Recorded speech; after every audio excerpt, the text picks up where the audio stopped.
Mrs. Madrigal. As in medieval. You can't feel as ancient as I do. I've been apartment hunting all day. I'm Mary Ann Singleton. Come on, I'll show you the flat. Well, there's a view. If you count a patch of bay through the trees, utilities included, small house, nice people. Did you just get here this week? Is it that obvious? The look is a dead giveaway. You can't wait to bite into that lotus. I'm sorry? Tennyson, you know, eating the lotus day by day, watching the crisping ripples on the beach and the tender curving lines of creamy spray, to lend our hearts and spirits wholly to the influence of something... Does it come with furniture? Don't change the subject while I'm quoting Tennyson. I'm sorry. I didn't mean to be... You'll get used to my babbling. They all do. Yes, some furniture's included. Hello and welcome to Book versus Movie. This is a podcast where we read books that have been adapted into movies and then we try to decide which we like better, the book or the movie. I am Margot P. of coloniabook.com and this is my good friend and co-host Margot D. of Brooklyn Fitchick. Hi everyone.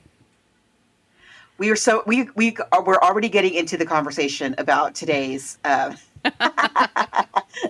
today's book and series, which is going to be fun. Or actually a series of books and a series of a television series. But we're just talking about if you're tuning in, you love this series as much as we do. We're just talking about the first season, series if you're in the UK, because it was in both places. Tales of the City, the television series. We'll talk about the book. It's mainly based on the first book, but there's some stuff from the second book. So, and later stuff. Anyway, we'll catch up on all of those things in just a moment. It is Pride Month. It is the United States has turned up the heat all over. We are all sweaty. You're probably somewhere schwitzing with us if you're in the U.S. And we are very, very excited. We've covered Pride Month. I think since the beginning, pretty much, Absolutely. Right? Knowing us. Yeah, for kind of a long time. And we've been at this for 10 years. So if you're just joining us because you love Tales of the City, oh, do we have many episodes for you. And if you just want Pride episodes, again, there are many, many, many of them. There are a few places where you can find our episodes. You can find back episodes. 10 years, you're not going to find like the whole catalog all in one place anymore. Sorry, it's just how the internet works now. But if you have suggestions for future episodes, if you want to meet other listeners of this podcast, if you want to interact with us, there's a few places where you can do that on the internet. Okay, yes. So we do have a basic Facebook page and the episodes are posted there. So definitely like that. But we're much more interactive in our private Facebook group. So you have to look up Book VS Movie Podcast Group in Facebook and then ask to join. And we really do just talk about books and movies there. And we just ask that the book or the song or the magazine article, blah, blah, blah, whatever it is, it has to be easy for us to get our hands on. A movie or, as we're talking about today, the TV series needs to be on a major streaming app. That's all we ask. Okay, so we're on Instagram, Threads, and Twitter, and at those places you spell out book versus a movie. And then we have a private email, a basic email. It's book versus movie podcast, spelled it all out, at gmail.com, and that's another place you can send us your suggestions. Or if you would like some stickers, just send us your email, and we will your address, and we will drop them in the mail for you. And if you really enjoy the show and would like to help keep us in books and movies, you can also support us on Patreon. Yes, so Patreon, you type in Book versus Movie Podcast. I believe it's Book VS Movie Podcast there. We have about 7 years worth of shows, 7 or 8 years. The most recent ones that I put up there, and it's basically from 2021 and then previous to that. So what just went up there, The Fast and the Furious, based on a magazine article, Fantastic Mr. Fox, Argo, The Little Prince, A Streetcar Named Desire, Harper Valley PTA. We also cover, songs to TV, movies or movies. Everybody who supports us there, thank you so very much. We really appreciate it. There's also some free things on there. And also I post the trailers and sometimes scenes from the thing that we're talking about. So you can sign up there for free. and just get those things. Anyway, thank you so much. You also, another way you could support us is please leave us a review wherever you get your podcasts. That would be amazing. Apple Podcasts, Good Pods. We're always doing well on Good Pods, Spotify. Yes, thank you so much for joining us here week after week. We really, really appreciate it. And yeah, if you're not a member of our Facebook group, do come join us there. It is a very fun, very kind space. Yes, we it's fun to talk about books and movies, obviously.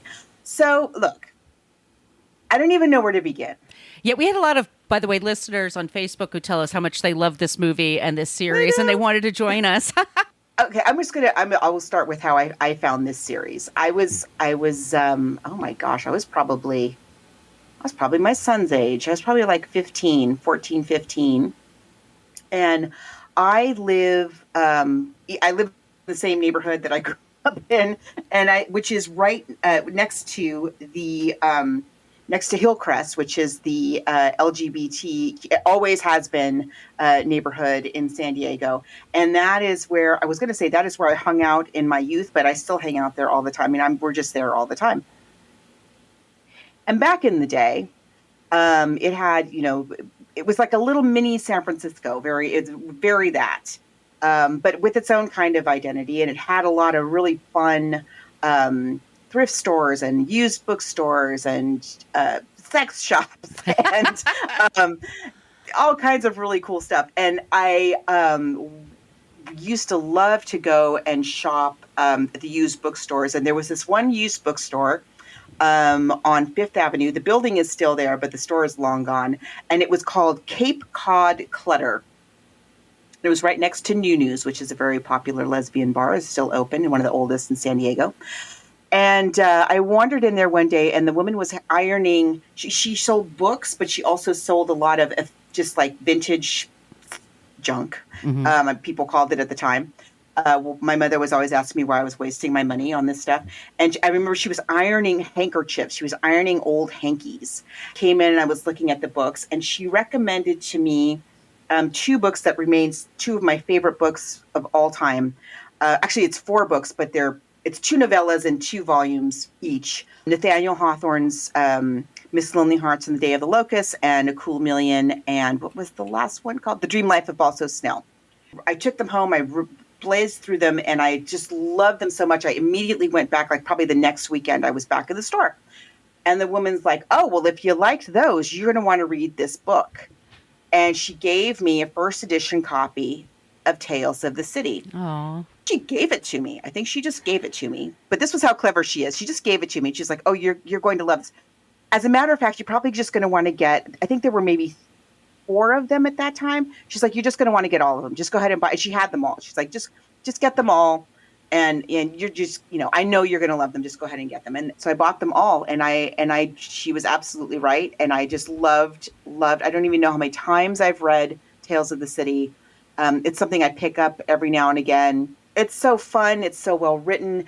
And I didn't realize all of this is I didn't realize anything really about the author. So it's been really fun this week there's a lot I still didn't know about Armistead Maupin.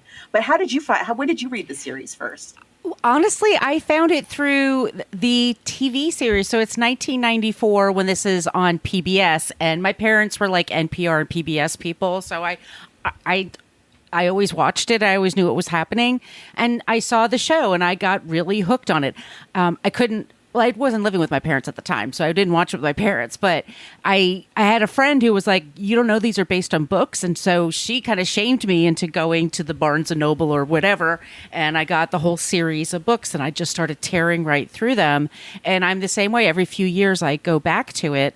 For this episode, I actually found, it was on Kindle, a graphic novel version of the first book. And I saw that. I didn't even know that they did that. I didn't either. And it's just the one I was trying to find for the other volumes. Yeah. But still, I mean, I love these stories. I love these people and these characters. And they're so flawed and so earnest and going through things. And they're very human. And I just... and the way he writes, like, you're just so like, well, I got to find out what happens. I mean, it's... Yeah. And I didn't realize until we were looking into him for this week. I mean, I knew a lot of stuff about him. This is, first of all, the original Tales of the City came out in the San Francisco Chronicle. He was a writer for the Chronicle, and we'll talk about that part of his career. And I knew that he had Southern roots. I just didn't realize that they were like all the way down to the bedrock kind of Southern roots. I did not quite realize the degree. And again, we'll talk about that in a second. But now that I know that, and I'm re-looking at the work again, it does have a very it has a very Southern sensibility. It's about the quintessential California city. I mean, I think, even as a Southern Californian, you have to defer, like, there's a reason San Francisco is the most expensive city to live in the United States. So Margos based in San Diego. I'm based in Brooklyn, but I did go to college in San Jose. So I lived in the Bay Area for a few years, and I know it very well. And I do miss that city. There's something special about it. But I never realized how much he was bringing that kind of Southern storytelling tradition to this setting, to this backdrop. I never realized that until this week. So let's talk about this very fascinating Mr. Armistead Maupin. And it's his real name, Armistead Jones Maupin Jr. Yes, he was born May 13th, 1944. He's still with us. He's 80 years old. Like I said, I think I just said he was born in D.C., but his family, his alma mater is UNC Chapel Hill, North Carolina. He had family that fought for the South. He grew up in a family he wrote typical patriotic segregationists. And he was just as conservative as they were when he was growing up, because this is all he knew. He did serve in the Vietnam War, and then also previous to that, he's a veteran of the Navy. He's in Charleston, and then he moves to San Francisco. He's in the AP. And then in 1974, he starts writing. And there's a paper that's called the Pacific Sun, and it still exists. And like a lot of newspapers at the time, they had a morning edition and an afternoon edition. And he put out these stories, and then it moved to the San Francisco Chronicle, and then it truly blew up. He just writes about all these people that are having in San Francisco at the time. This is also what's amazing is in the 70s in San Francisco, there's all these big changes, everything that's happening in America. Like San Francisco is one of those hot spots where it's especially happening. I would say like cults, you have your Jim Jones, Manson started up there in the Bay Area. This is like post the hippie life in San Francisco. Believe it or not, there were pockets of San Francisco that were not friendly to homosexuals. It's a place where there are extremely conservative, very conservative. You have Irish and Italian Catholics that are there that they become cops and firemen. There are places around San Francisco that are almost suburban. They are very family oriented, and it's hard to believe, but there were people who were arrested for going to a gay bar back in the 70s. There were cops that were not okay with the behavior. So you have that. You had the mayor of San Francisco and Harvey Milk were murdered in 1977. You had, like I said, the Jim Jones thing. You had the Zodiac killer. There's a lot that's going on in San Francisco. Like there's a lot going on in America, but in that town, he's writing about things, and he's writing about a group of people. And of course, what we have is a transplant, and her name is Mary Ann Singleton, and she's from the Midwest, and she comes and she decides to stay there. And she stays with a woman named Mrs. Madrigal, who has this gorgeous house in Russian Hill. And it's this tale of gay people around town, straight people, bisexual people, people on the down low, people who are out, and their love lives and the things that are upsetting to them and wonderful to them. There was a whole thing, like he was so popular in the 70s.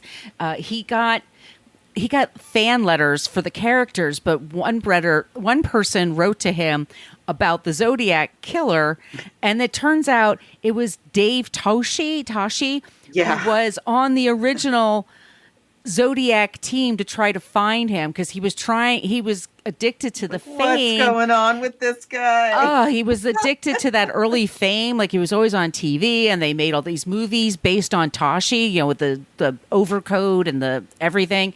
He wrote these letters to Maupin about, we should bring up the Zodiac case again, because they hadn't heard from him in years. Turns out it was Toshi writing to him, the detective who lost his job and was demoted and blah, blah, blah. It's so just unbelievable. It's so fascinating. So these books come out, and he starts writing it from the novels come out from 78 until just this year, 2024. Yeah. So they started, 1978. 1980 is the second one. 1982 is the third one. We should also say, he's writing contemporaneously about this scene in San Francisco, again, not burgeoning, it was very much in full swing, the what they called at the time the gay rights movement. And now we just generally it's expanded to the rest of this more alphabet. The era right before the explosion of the AIDS epidemic. Right. And so he kind of steps into this arena. It's really interesting to me. We were just talking about how today we're going to be discussing mainly the first and second book in the series. He was writing it at the time that it was happening. He was he was talking about the night spots in that he's talking about the bathhouses, the cocktail bars, the society places. Like those are the real places that the real people were going to at that exact same time. So having placed himself in this, as I say, contemporaneous accounting of the scene, he's not knowingly putting himself in a position where now he has to address the AIDS epidemic. What I think is so interesting about the first and second book is, of course, we didn't know about it yet. We know it's coming reading it. And I think even by the time I read it, 15, let me think. By the time I read it, we knew it was already like a thing. Armistead Maupin doesn't know it yet, and the characters don't know it yet. So it's like we are all kind of entering into that era together. There's, we'll talk about it when we talk about the book. But anyway, so here he is. Now he's like almost a journalist telling us the story of how this is all unfolding in this one very important epicenter through these fictional characters that he's created. But the kind of overarching theme of the Tales of the City, and he's written other things, by the way, but we're going to be just talking about the series. The overarching theme of his series, and he says this himself, is the whole notion of chosen family. Knowing that and going back and reading the series again, it just struck me a little bit different this time. Of course, now being at an age where, you and I have, we are members of each other's chosen family in many ways. And so are these people in the book. But the thing, it kind of struck me a little bit different that the book opens with Marianne Singleton. She's a secretary. She's in her early 20s. I forget exactly how old she is. Just out of college. Doesn't really know what she wants to do in life. And she's really on her first solo, single gal vacation. And she has decided to go to San Francisco. And she's been in San Francisco on her little fun getaway, her little Midwestern getaway to Sodom and Gomorrah on the coast. Wow. I remember the first time I saw San Francisco, even as a Californian, it's its own thing. Yes. She's been there for a few days, and she just suddenly decides, I'm going to stay. I think I'm going to try to live here. And I had that feeling about New York of going to New York and feeling like, I think I want to live here. Same. And I didn't feel that way. I love San Francisco, but I've never had that. But I understand that I've had that experience at that age of feeling like, I think this is my next step. It's hard to describe. Like it's just a feeling that you get, that you're just drawn to it. It's beautiful, and the weather is gorgeous. Great. So beautiful. So my friend Sonia lives in San Francisco. It's 97 in New York. It's like 90 where Margos is in San Diego. It is 64 in San Francisco. Oh, the weather! In and of itself. People talk about Yeah. People talk about the weather in San Diego. I'm sorry. Anytime for work I get sent to San Francisco, like for this time of the year, I'm like, oh, thank you for sending me It's to low San humidity. Francisco. It's Oh, it's so nice. beautiful. I mean, and it's got the ocean. You can be in the mountains in no time. It's got everything. And the city's very cultured, and there's so much history going on there. I know history compared to the rest of the world, and it's, but it is. But for the U.S., it's a lot. It's a lot, and the food is great. I mean, there's just so much to recommend about it. It's just wonderful. always been, expensive. It's just ridiculous now. Like back then, you could be a secretary for somebody and then find an apartment, even if it's a roommate situation. Like, I don't know what you do now with. I don't know. What do young people do? I guess they just have to leave when they get out of college. It's still a big college town too. Yeah. It just has so much. So she's decided, she doesn't know anybody. She has a job back home, and so we see her right at the moment that she has made that decision, and she gets on the phone and she calls her mom back in Cleveland, which in those days was not an easy thing to do, y'all. You couldn't just whip your phone out of your pocket, and she had to gather up, who knows how much she had to call collect. That was a whole thing. She probably called collect. Yeah. Cause she's on a payphone in a coffee house or something. And she calls her mom to tell her, and her mom, again, now as a mom, her mom understandably freaks out. What do you mean you're not coming home? What do you mean call your boss? You want me to call your boss? First of all, she should be calling her boss, but okay. Anyway, so yeah, she tells her mom, I'm not coming home. And she's made this huge life decision right at the very beginning of the book, which I think is really, really cool. And now what? As we say, she's only been there a couple of days. She's lived her entire life in Cleveland.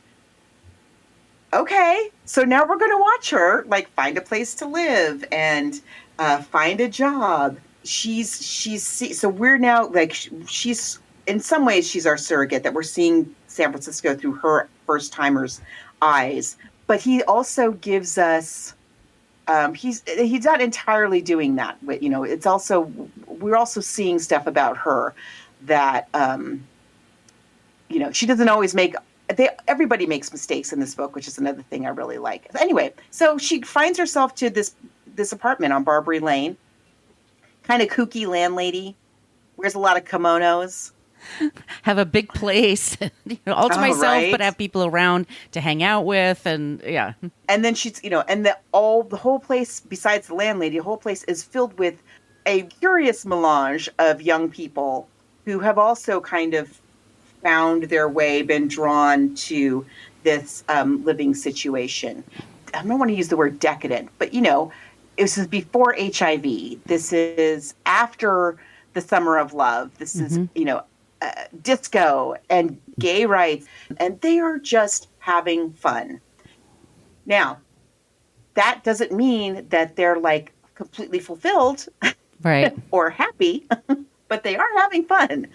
So we get to have fun. We get to have fun with them, but we also get to see the downside of all these shallow relationships. And so each one of them, each of the characters, and we'll talk about who they are, each of the characters comes to eventually to realize that they are their chosen family, that they have decided to all come together, and they have each other's backs. They squabble like family.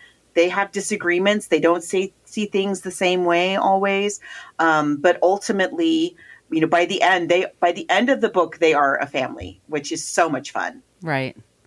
Yeah, so we have Marianne who lives there. So Mrs. Madrigal, Anna Madrigal is we should, by the way, say things that we're going to be spoiling details. So if I remember the first time I saw this series, I didn't know where it was going to end up. And I remember being completely surprised. Oh my gosh.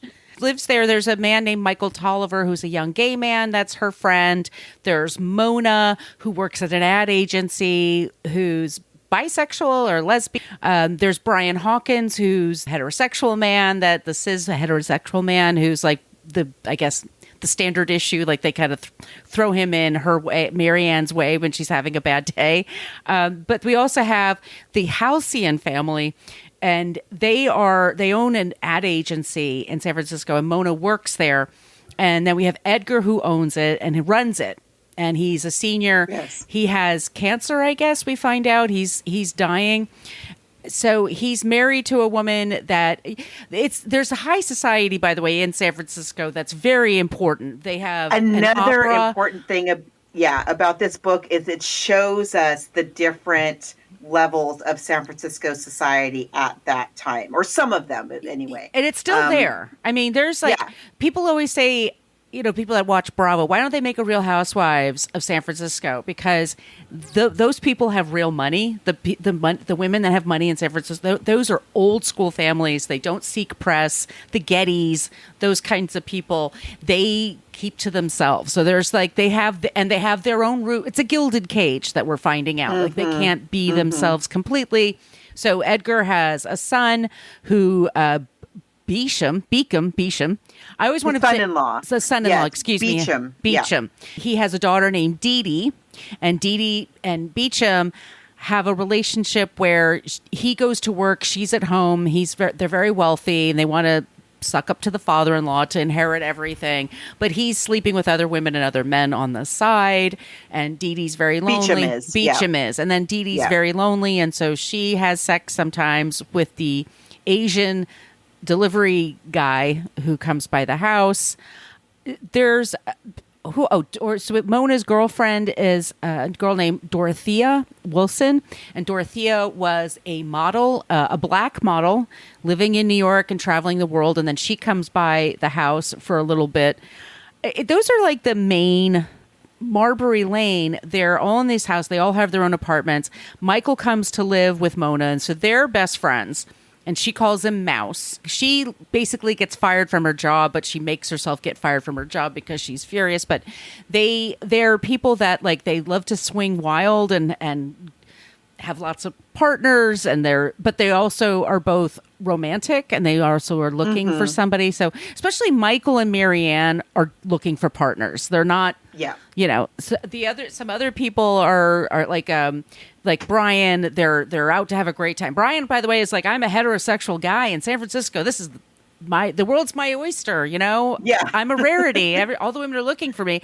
But he and Michael become friends, and they both kind of admit it's sort of empty, and it's very hard to meet people. It's very hard to make connections with people. If you want to just get laid and have a great time and party, that's pretty easy. But if you're looking for, basically all these people are looking for human connection. Right. Yeah. And the landlady, Mrs. Madrigal, we see that she's very selective about who she rents to. It seems random, but it's not random. And we learn over the course of the book that Mona, who was the copywriter and then she loses her job, is the only one of the tenants that Mrs. Madrigal approached and offered an apartment to at the place. Everybody else is looking in the want ads and comes by, and she sizes them up and decides if she wants to rent to them or not. And there's this illusion throughout the book that Mrs. Madrigal has some secret in her past. She's very funny. She's very bohemian. And she has this secret that we believe Mona knows what the secret is, but Mona is very protective of that secret and is not going around blabbing it to people. She says over and over again, they have this conversation over and over again as we meet different people, where Mrs. Madrigal will say, "Oh, did you talk to Mouse about me? Oh, did you talk to Marianne about me? Did you tell Brian about me?" And Mona over and over again says no, that's not for me to tell. I'm not going to tell. So we know throughout the book that there's this secret. Now, Mr. Halcyon, who is the society giant of industry, he runs this very, very important ad agency. As Margos said, he is not well. We find out he's keeping it from his family. Mm-hmm. He's in denial. He's dying and he's in denial. It used to be pretty common. People wouldn't admit to having cancer. Because it was absolutely. Such a quick decline.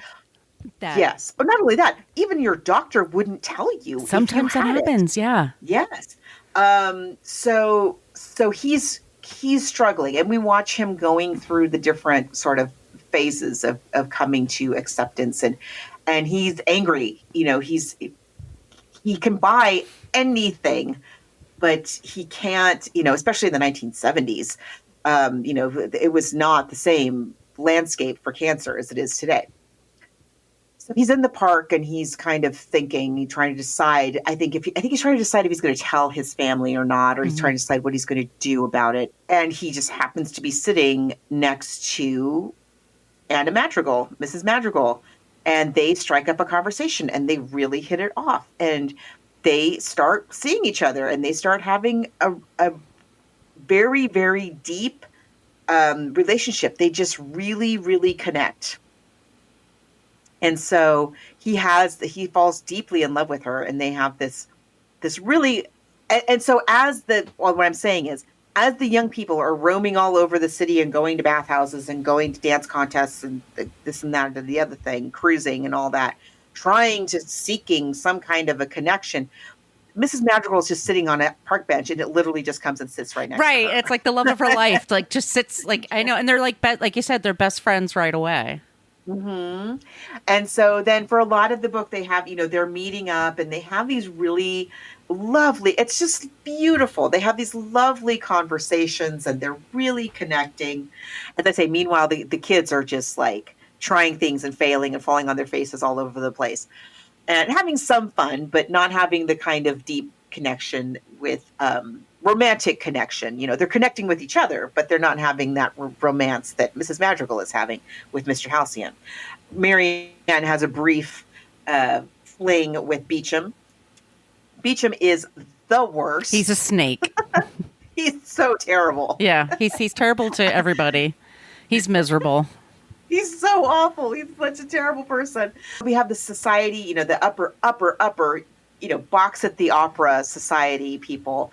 And we learned that even within that society, there's a gay clique of society people, and the A-list gays, he calls them in this book, and they are very gossipy and very catty, and there's older ones and younger ones. One of the people that Michael starts seeing this doctor at a certain point, and the doctor is part of the younger set of these A-list gays. Can you hear me still? Yeah. Okay. Michael is part of this. John is part of the doctor is part of this set of A-list gays, and he brings Michael along. And Michael is very much like Marianne. He's from the South. He's very innocent. The picket fence and the two dogs and the whole bit. So he's really interested in John, and John brings him along to this party with the A-list gays, and the A-list gays are vicious. Michael's like, I don't know, what have I gotten myself into, And so there's class stuff going on too, on top of everything else, not just discrimination about gay versus straight. And there's a lot of racial stuff. We get glimpses of a lot of racism in these different class systems that they have. Super interesting the way that he kind of takes us in and out of these worlds, and we see their various foibles and shortcomings, privileges that they enjoy, at what expense. It's just so well written. It's so fun and so entertaining. I don't want to spoil absolutely everything. Eventually, Mr. Halcyon, who's having the affair with Mrs. Madrigal, Mr. Halcyon gets a blackmail letter. Somebody knows about his affair with Mrs. Madrigal. We don't know what they know or how much they know, and we still don't know what Mrs. Madrigal's secret is. In book one. Mm-hmm. But Mr. Halcyon is dying, and he really doesn't feel like he has anything to lose. And he's a little concerned about what it might mean to his wife and daughter, but he kind of knows that, we're going to be fine. They have plenty of money, and, that kind of helps a lot. Yes, it does. When society snubs you and you have some nice money to help you dry your tears, it tends to go okay. So he's not really that worried about them. He's more worried about them, I think, dealing with his illness than he is about them finding out that he's having this affair with Mrs. Madrigal. So Mrs. Madrigal, who's a very decent person, and everybody throughout the whole book is talking about what a decent, kind person she is, and we see that she is. So because she is a decent, kind person, she cannot keep this secret from the man that she loves. And so she tells him her secret, but she doesn't tell us her secret. We don't know what her secret is. there are clues there, and if you know it and you reread the book, like you're like, oh yeah, That clearly, makes sense. da, da, da. But if you're just hearing it, if you're just reading it for the first time, you may not know. And I really love the way that he does that. That even the author, even Maupin, is keeping her secret, which is really I really like. Yeah. So she, whatever the secret is, we don't know. Whatever the secret is, Mr. Halcyon is not bothered by it at all. And if anything, they have an even stronger bond than they had before. It's true love. So it is really true love. And it is such a sweet love story. Anyway, it's one of my favorite love stories, I think. As the book ends, and I love that the book ends on Christmas Eve. The blackmailer has been dispatched. Mrs. Madrigal is throwing a Christmas party for her chosen family, who are a mess. None of them are any closer. None of them are in any kind of a real relationship, romantic relationship. But they are in a family with each other now, which they weren't at the beginning, and now they are. And so there they are on Christmas, and Anna has invited Mr. Halcyon, and he doesn't show because, spoiler alert, he's died. It's so sad. Yeah. But that's basically the book. There's so many subplots that are so much fun. And we'll talk about that with the series, because there's stuff that pops up, because I really want to talk about the series. It's not long. It's a quick read. It's like 130 pages. The graphic novel's even shorter than that. We both were talking off the air about different audiobooks we got. So I purchased the entire book. It's like 800 pages of just Barbary Lane. That's what I have. And then there's a audiobook that I have that's like, I don't know how many hours, but it's on Armistead Maupin reading it. You had a couple of there's lots of ways you can take in this material. So we're going to flash back into time. God, it was 30 years ago, Margot. It was 94. Ay, ay, ay, ay. We both just at the same time went, oh my God. Wow. Okay. So it was started, this is not, so in actually 93 is when it originally aired in England on Channel 4. So 94 is when it comes to the PBS to America. And it's a huge, right. Yeah. So we're going to play the trailer for the series, and then we're going to talk about it. And I just can't wait. Would you call Mr. Lassiter and say I won't be in on Monday? Oh, sweetheart, I'm not sure you should ask for an extension on your vacation. It's not an extension, Mom. See, I'm not coming home. I want to start making my own life. Have my own apartment. Small house, nice people. I'm Mona Ramsey, right below you. Did you just get here this week? Is it that obvious? I'm a grown woman now. Give it time. The city loosens people up. I love you, goddammit.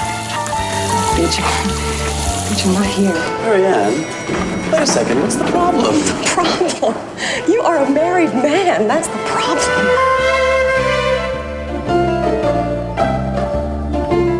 Oh, I'm as straight as they come. I just don't like competition. You always get what you want. You're a lot like me. She thinks you think she's weird. Oh, great. It's wonderful. Just a preview.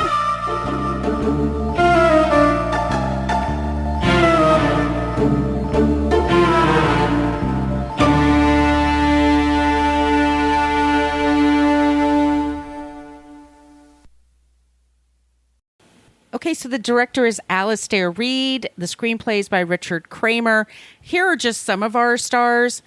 Olympia Dukakis, Donald Moffat, Chloe Webb, Laura Linney, William Campbell, Paul Gross, Thomas Gibson is in this movie, Barbara Garrick. We have people that kind of, I think Sir Ian McKellen. Perfection. Yeah. Can we just say, I'm just going to say, spoiler alert, perfection. This cast is whole production, perfect. Stop it. It's like, what? And I forgot, because I hadn't seen this in a long time, this series. It's so good. I don't know how they capture San Francisco at that time without hitting you over the head with it. Mm-hmm. It's not like hippie daisies all over the place. cast, absolute perfection. There were several series of this that they did. Right. This, in my opinion, is bar none the best one with the best cast. The cameos. Sir Ian McKellen, as Margot just said. Right. So we talked about the A-list gays. Okay, the A-list gays, get ready for this. If you've not seen the series, you're going to plots. The A-list gays are led by Sir Ian McKellen at his cattiest, and his partner is Bob Mackey, people. I mean... Bob freaking Mackey, who is deliciously horrible. He's so good. We also have Paul Bartel is in this, and Lance Loud. So the Loud family was a PBS family. They had a reality show based on their lives in the early 70s. And it was a big deal because Lance came out as gay and the parents got divorced. It was like two things. It was a humongous thing. Yeah. The Loud family was a very, very big deal. And this was on public television. They became stars. So he, like I said, he came out as gay then. So then he has a part in here. I don't even know where to begin. It's so well done. I mean, let's talk about, first of all, Anna Madrigal, Olympia Dukakis in this movie, R.I.P. And I'm just clapping. I know. Clapping. Slow clap. I cannot. Who could you get that's better? That's more. How? It's almost like they were saying, Olympia Dukakis needs a series. What's the best role for Olympia Dukakis? Of course, she should be. I don't know how, because I didn't know who Olympia Dukakis was when I read this book for the first time. Somehow, that's who was in my mind. Like, that's exactly what Mrs. Madrigal looked like to me when I read that book for the very first time when I was like 15. It's her. It's her. Is that the answer? What's the question? Gertrude Stein. Oh, I don't think she said it, do you? No one's that clever on a deathbed. What would you say? How about, oh, shit?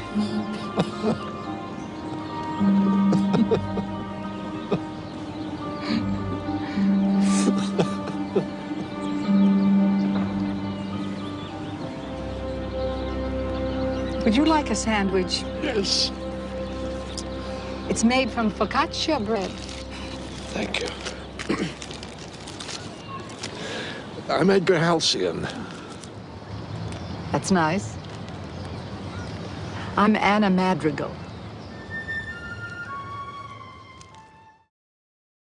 The way she moves, she's just, she's so perfect. She's so wonderful. Her and Donald Moffat, who was he was a character actor who was just in everything. He's fantastic in and this. They're so I don't know good. why he didn't do the other series. I just loved him in this. Maybe he just retired. I mean, he was older, but they have like incredible chemistry, like you said, like right from the start. And she's teaching him how to live. Like, they fly kites and they just do so many things together. And we have, Chloe Webb plays Mona. And I love Mona. She's a woman from like another generation who's like trying to make it in San Francisco with men that talk down to her. She also likes to party. She has a girlfriend that comes and visits. And her girlfriend, like I said, is a Black model, and she's coming back to San Francisco area, and she knows that she's from there, but they never meet her family. And Chloe Webb is just so good in this part. Another one that's like, that's exactly who I pictured. That's exactly who I pictured when I read that book. The curly red hair. She's Mona. I mean, she's just Mona. And so everybody has their secrets, or everybody, there's lots of subterfuge, and it's all about people like putting up a front to get what they want to find love. And for Mona, it turns out, and once again, we're spoiling the details. It turns out that Mona she tells her that she has a family, but she doesn't really keep in touch. And they're in Oakland, and Oakland and San Francisco are right next to each other. It's not a big deal to visit your family, but she never meets. And so Chloe Webb so Mona is just like, what's going on? Why haven't I met your parents? She does meet the parents, and it's like just before Christmas, they come over. And it turns out that her parents are white, and it's that Dorothea is her name. Dorothy she calls herself Dorothy as a model. Her name is Dorothy, but it turns out she's taking pills, vitiligo pills, to make her skin black, which is what some people. Yeah. So she says, I'm actually white. I've been pretending to be. That's her story. And then I super love. I don't know why Marcus D'Amico didn't go on to the second series. I always get Marcus D'Amico, just the name. I always get Marcus D'Amico mixed up with Donald Moffat. So when I said Donald Moffat a second ago, I meant Marcus D'Amico. Donald Moffat is not in the series after that because his character dies. Marcus D'Amico is recast, and it's weird. I don't know quite what happened. It's something to do with this official story or unofficial story is that he was ambivalent about coming back with this character. I don't know if he was uncomfortable playing. No, he's wonderful. He's so good, and I think he didn't want to be typecast or sometimes actors. I don't know. He just wanted to revisit that character, but he's so good in it. It's a shame. He starts dating Dr. John Fielding, which is William Campbell. Billy Campbell is, I think, how he goes by now. But he's so good. They have this relationship. So Billy Campbell is a gynecologist obstetrician, OBGYN. So he is a doctor that Michael is dating, Mouse is dating, but Mouse doesn't have a job and Mouse is just kind of floundering a little bit economically. So Mouse enters a contest, a disco dancing contest, and he's dancing in his underwear. John just happens to drop by just to get a drink or something, and he sees his boyfriend on stage dancing in his underwear, and he just walks away because believe it or not all gay men are just like over the top and want, you know what I mean? He just wants a quiet life. Like he just so it's so heartbreaking when they break up. He is the doctor for Dee Dee, and Dee Dee is the wife of Beecham. Who's a total creep. But Dee Dee is in her own kind of gilded cage, like I said. She's very wealthy, but she's also not raised to be self-sufficient or think for herself. Her husband cheats on her. She knows it. He doesn't really hide it very well. He doesn't like her very much. They don't have that much of a connection. He's really horrible. It's like, it's just not a good marriage, but it's mainly because he is horrible. He's a creep. Yeah. He's a jerk. So she has sex with the delivery boy and then winds up pregnant. She's so lonely. She's very, very lonely. And they have the hots for each other, but she's super lonely and wants that validation. She winds up pregnant, and then her husband's like, well, how is that possible? Because we're not. Yeah. So whether or not she's going to keep the baby is something that's kind of out there. Marianne Singleton, and I just love this name, Marianne Singleton. If you're just going to talk about such a good name. A single girl from the Midwest that comes to California, and Marianne has a quick fling with him, Beecham, that doesn't work. She's the one that's looking for love, and then we didn't even mention this because I hate this. I don't like this story, but there's one thing I could take out. It would be the Norman aspect because it's very creepy. It's very, very creepy. But you know what? Again, like we talked about, this time in San Francisco was a creepy element going on. Absolutely. I mean, so he goes there. I mean, I'm sure at the Chronicle, like he was covering stuff like this. So I'm sure like every single thing that we read in this book is stuff that was actually, I don't for a second doubt that this is stuff that he encountered as a journalist. Or heard about. San Francisco. Yeah. So I should say what it is. So Norman is a very odd man that lives in the building, and he and Mrs. Madrigal doesn't completely trust him. He's like staying with a friend. He says something. He's the vitamin salesman, and he seems very tight-laced. He wears a clip-on tie. There's something like he's trying very hard to seem normal, kind of a thing. And Marianne is the kind of person that wants to make everybody comfortable, and so she's somebody very naive.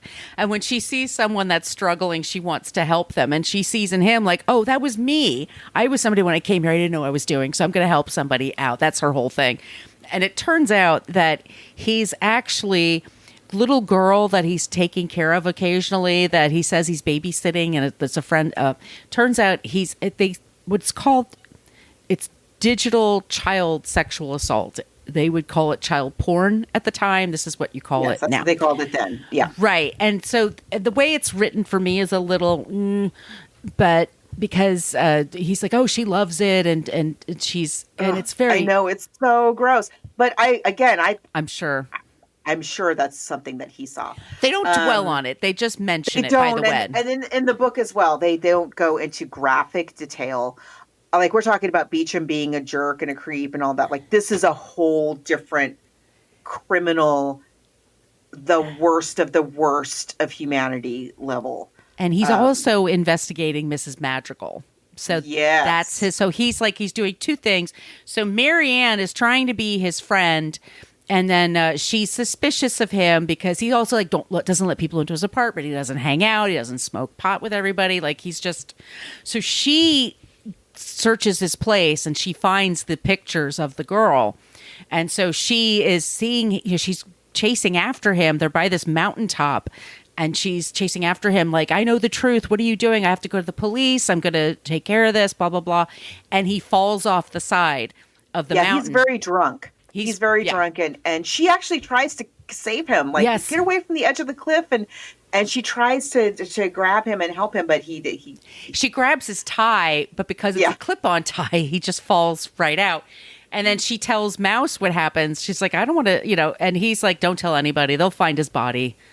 Yeah. Let's just pretend, but burn the photos and let's just all that stuff. So that's one of the secrets that's going on there. Oh, I forgot to mention some of the other, all the cameos are flooding about Parker Posey. Oh, yes. Janine Garofalo. Parker Posey so when Marianne first decides that she's going to stay in San Francisco, so she just decides I'm staying.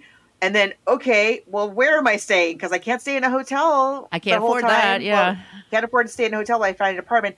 Oh, there's this girl I went to high school with. She lives in San Francisco. She's a stewardess. So Connie, she calls Connie up, and Connie's like, yeah, come on over. And I love Connie in the book. I love Parker Posey as Connie. She's just, like I say, she's a stewardess, and she is all in on the swinging 70s San Francisco lifestyle. And she's going to the bathhouses. She's doing all the things, orgies, and the whole bit. And Marianne is trying not to be judgy, but she's being super judgy, and she's cannot wait to get out of there. Whereas Connie is like, my friend, it's very right from the get go. It's like, this is not her chosen family. Connie is not her chosen family. Connie, bless her heart. And then it turns out, do they find out in the first book, or maybe it's the second or third? No, it's in the. It's in the second or third book, even. Yeah, she becomes pregnant, and she dies. How does she die? Do you know? I can't remember. I don't remember either. I don't remember when. I remember when she dies. She. I think in the first book she does hook up with Brian, though. Yes. She and Brian have a one night stand, and it's very sad. It's her birthday. Yeah. These people are not. For all of their fun and swinging and all of this and that, it's not going so, the 70s aren't going so great for them. So she has this one night stand with Brian, and neither one of them can keep the other one's name straight through the whole thing. And anyway, eventually, she becomes pregnant. I think that's I think it's the third book. Right. And then eventually Brian and Marianne get together. Yeah. Later on in the series. Later on, but not in the first season. Hi. So what is it? Furniture? I'm sorry. Oh, I'm Brian Hawkins, down the stairs. Marianne. Yeah, I know. Mrs. Madrigal told me about it. She said you needed help with something. I can't imagine what. You want to let me in on it? I think Mrs. Madrigal is matchmaking. You don't have any furniture to move? It's kind of embarrassing. Well, I had just finished telling her how there were no straight men in San Francisco. I know, it's great, isn't it? Oh, Brian, I'm sorry. I thought you were straight. Oh, no, relax. Oh, I'm as straight as they come. I just don't like competition. Would you like to have a nightcap or something? Anyway, because that winds up, Elliot Page winds up playing their adopted child in the in the Netflix show. Anyway, the Netflix show is its own separate thing. Mary Kay Place is in this. I mean, there's so many amazing people. Karen Black, I forgot about that. Karen Black, come on. Andrew Madrigal invites Marianne right when she first moves in. She invites her over for dinner, and she's got two friends over. In the book, they're these an old hippie and like an old beatnik, basically. You know, they're yes, Country Joe and the Fish, singing. Yeah, past eras of swing in San Francisco that we get to meet at this dinner party with Marianne for the first time. And in the series, it's Country Joe. Country Joe, who gets to sing a couple of times in this series, and Brian, I don't know if you noticed, Brian has a Country Joe McDonald poster in his apartment. Oh, I missed that. Yeah. And the woman is Sid Straw. Anyway, just look it all up. It's amazing. Like the references to die for. So good. We get to see Beach Blanket Babylon. Right. We get to see, they go to the the place where all the rich people go in the forest. Redwoods? Yeah, but what's it called? The something grove. Or is it just called the Grove? Anyway, it's this playground of the rich that is extremely secretive even today. People do not know what goes on. I don't know what's going on. Edgar takes Anna there, secretly on a date because he can get in because he's a member. Anyway, it's amazing. It's so entertaining. It's so well done. It's got all of the best lines from the book. There's a little bit of stuff that's in the second book that ends up in the series. I think just because the lines are so funny and the lines are so good. Like there's this whole thing. And again, when Armistead Maupin wrote this, he didn't know what was coming. But there's this whole thing with the A-gays, the A-list gays, the rich gays, who are all white, by the way. Mm-hmm. One of them is trying to get all the other ones to enlist in an idea that he has, which I thought was actually quite a good idea. An idea for a nursing home for gays. And this is in the second book, but they put it in the first series. The series, Michael's there, but in the book, he's not there when this conversation happens. And so they have this idea for this, because I forget, they say there's so many 100 and some thousand homosexuals in San Francisco. They're all going to be getting older, and they need to have a place where they can go where they won't be discriminated against. And so let's all make them a really nice nursing home. And they're talking about this and how, there's this population and it's going to be aging. And I'm thinking, no, it's not. Yeah, that's right. Even if it is 100,000, it's something like at least 20,000, I think, died in San Francisco. Yeah. I mean, 1 in 5, that's a lot. They just don't know. And all the swinging and all the, you read it now, but Armistead Maupin, when he's having the characters talk about this, they were just talking about it because we didn't know. And so his characters discover it and are experiencing it kind of in real time, the way that we were experiencing it in real time. So it's just so interesting to me, just the whole thing about AIDS, like other pandemics, doesn't care how much money you have. Doesn't care what color you are. We know when we're watching these scenes, reading it today. We didn't know when we read it originally. Certainly, if you read it in the San Francisco Chronicle, you didn't know that those so-called A-list gays were going to be hit just as hard as the folks that they were purporting to be helping. So it's just really interesting. The big reveal, I should say, is it's 6 episodes, and by the way, it's available everywhere. It's super. You'll go through it so quickly. You're welcome. Just you're welcome. Watch it. Exactly. I mean, it's a heat wave. Just stay home and watch this. It starts. I mean, everybody's talking like Margos says. She's got a secret. She's got a secret, and then Norman is like, that woman's got something. I'm going to find out about it, because he's a detective on top of everything else that he does. There's a client. We don't know who it is. We don't know who it is. There's a client who's pestering him on the phone throughout the series to get more information. We know it's a woman.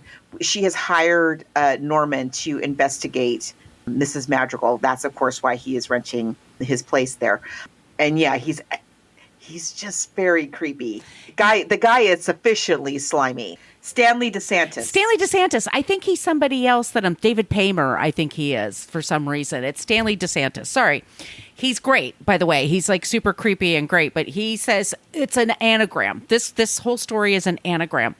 And so he's like taking these letters, tiles, and trying to figure it out. And Mrs. Madrigal had this relationship.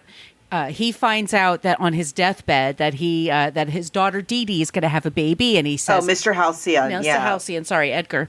And Edgar is saying like, "Oh, think of the name Anna. I think that's a beautiful name for a little girl." And and his wife's like, "What? I've never heard that name. I never heard that name before." And the daughter's like, "I don't know, but it's what he wants. It's on his deathbed."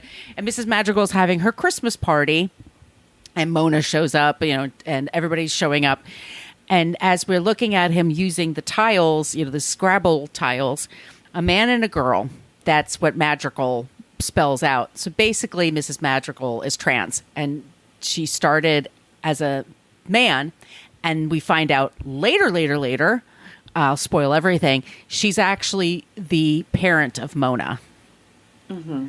Which, yeah. And then they're like, well, how's that possible? That's what the whole second book is about, is how some of Anna's origin, but how Mona and Anna come to terms with their actual relationship. Because from Mona's point of view, she had a father named Andy who just up and left them when she was 2, I think. And so she does have this kind of always has this kind of unresolved thing about her. She doesn't know anything about her dad, really. She doesn't know, except that he left. And she doesn't have a great relationship with her mom. We kind of see throughout this book. They have phone calls and whatnot. And so, so she's a little bit lost that way. And in the second book is when she, it kind of comes to a head, and she runs away from Barbary Lane and ends up finding out the truth about her father. And I will say, so after the original series, he wrote a book called The Days of Anna Madrigal, which is, I think he wrote it right before the pandemic. It's very good. I really liked it. And it really goes into greater and much more interesting detail of Anna's journey, her early life. What were the circumstances around her running away from home? Because we learned that she ran away from home. It wasn't just because she ran away from home at a very young age, and somehow in the meantime she gets married and has a child as a man, and then leaves them, and eventually becomes her true self. So the Days of Anna Madrigal is very good. I really enjoyed it. It takes a lot of place, in her youth, mm-hmm. and also in it was super, super good. And then he just recently wrote us a book called Mona of the Manor, which is kind of a prequel. It goes back in time a bit, and it gives us a little bit more about Mona. Mona eventually ends up in Britain, which is where Armistead Maupin eventually ended up. So there's a couple of the books that take place in the UK, which is also super fun. So it's just wonderful. I just love this series so much. This television series, though, it's so good. I was a little nervous that it wasn't going to age well, be as good as I remembered. Yeah, that it wasn't going to hold up as well. It 100% holds up. If anything, it's even better because, it's even more in the past than it was. Laura Linney is absolutely perfect. It's Mary Ann Singleton. I mean, who else are you going to get? Of course, it's Laura Linney. She's perfect. We should say, once again, it was airing on PBS in America. It was a huge hit. And it aired weekly. You had to wait. And I was one of those people. And see. What happens? Yeah. How is this going to turn out? They had so many complaints from people because of it. They were saying it's sexually explicit. And it's not that bad. I mean, I don't understand. But it's interesting. You do see, for the time, I guess it was. In terms of nudity, profanity, any of those sorts of things, that's not in the book. Right. And anytime you see nudity, except for maybe one butt in a bathhouse, anytime you see boobs, it is not in a sexual context. It's not like, oh, sexy time, here are the boobs. It's Mona's changing. Right. She's uninhibited about Marianne. She just met Marianne, and Mona's like just taking off her top and changing clothes. Does not care. So there's that, but that, and even that wasn't unusual for PBS at the time. You would see stuff like that every now and again. Yeah, it's just that it was so popular. So there were people who are like, well, what's this all about? And then they tune in, and then people get freaked out for whatever reason. So that's why it wound up on Showtime. And I think it was 98, and then 2001 they did one. And then Netflix came out a few years ago, and it was Elliot Page and Zosia Mamet, Victor Garber, and they... Yeah, all the drag queens in it. All the drag queens. And it's okay. It's just, yeah, for me, it wasn't as strong as the original. I mean, the original recipe for me is just perfection. Yeah, the Netflix series is supposed to be like the culmination of Anna's story, but I only barely looked at it and I was like, I don't know about this. I would say like the Days of Anna Madrigal is a really very satisfying tying of that bow for that character in that series, more than the Netflix series. He wrote it. I'm pretty sure he wrote it after the Netflix series. So maybe I wonder, like, did he feel that way too? And so he wrote this book. I don't know, but I did really like it. So, but then Margot, so book or series. This is a tie. I'm gonna have to say for me, this is a tie because I can't pick which one I like better. I kind of want to watch the series again. I totally could watch this series again. It's so good. I wasn't as crazy about the second and third iteration, the series of the series season, if you will, if you're in the US. I think the first one is, as I said, perfection. It is absolutely perfectly done. I liked the little touches that they included in this first series from some of the later books, although it is perfect, pretty much exactly adapted from the first book. But there's some extra little things, little tidbits for us in there. Gosh, it's hard to say. I'm going to say tie because they just got it so right. Again, Olympia Dukakis, who are you going to get? Who else are you going to get?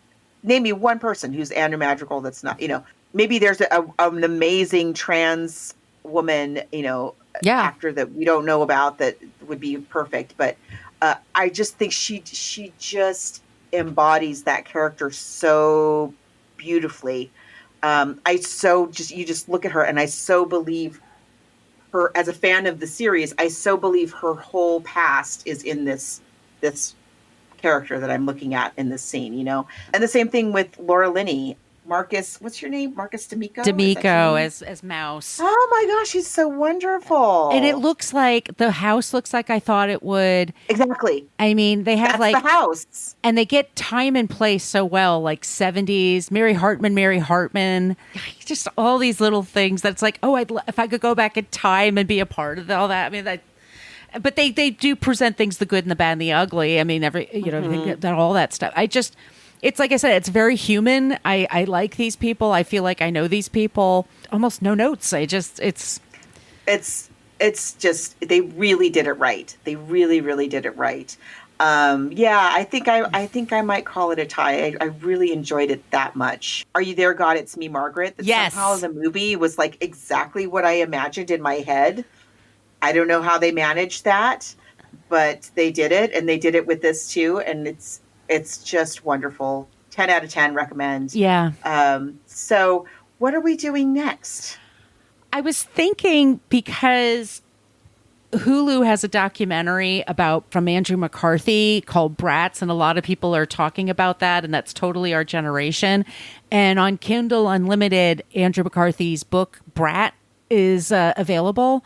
And I thought that could be an interesting, because this is like, he's taking this thing that he wrote about, and he kind of mentions in the book, but he also has an interesting past. Like his career is very interesting. New York 1980s stage and film and stuff like that.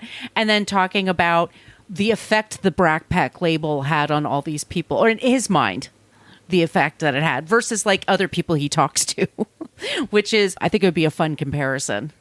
Yeah, it's not terribly long. So, yeah, let's do that. That sounds good. Okay, great. And is it on? I'm sorry, you said it's on Hulu, right? It is on Hulu. Okay. And it's our generation, and it's just I think it would be a really interesting contrast. So, okay, cool. That's going to be the next episode. Please send us your suggestions, all those places I mentioned at the top of the show. Our email, once again, is bookversusmoviepodcast@gmail.com. Margot, where can they find you? You can find me online at coloniabook.com, and all my social media callouts are at She's Nacho Mama. And where could they find you?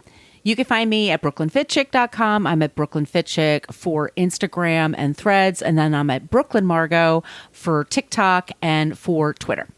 Okay, everyone. Thank you so much for listening. Happy Pride Month, everybody. Go out and celebrate. Happy Pride. We'll be back soon with a new episode. Family. Thank you so much for listening to the Book versus Movie podcast. We're a part of the Frolic Podcast Network. You could find more podcasts you will love at frolic.media/podcasts. You could find us on Twitter, Threads, Blue Sky, and Instagram at Book versus a Movie. Just spelled it all out. We have a Patreon page. Type in there Book vs. Movie Podcast, where you can find 8 years worth of shows. You can follow Margot D on social media at Brooklyn Margot and also Brooklyn Fit Chick. You can find Margot P at She's Nacho Mama. Thank you again for listening, and please be sure to send along your suggestions for the show. Remember, the book needs to be easy to get your hands on, and the movie has to be streaming on a major platform. We will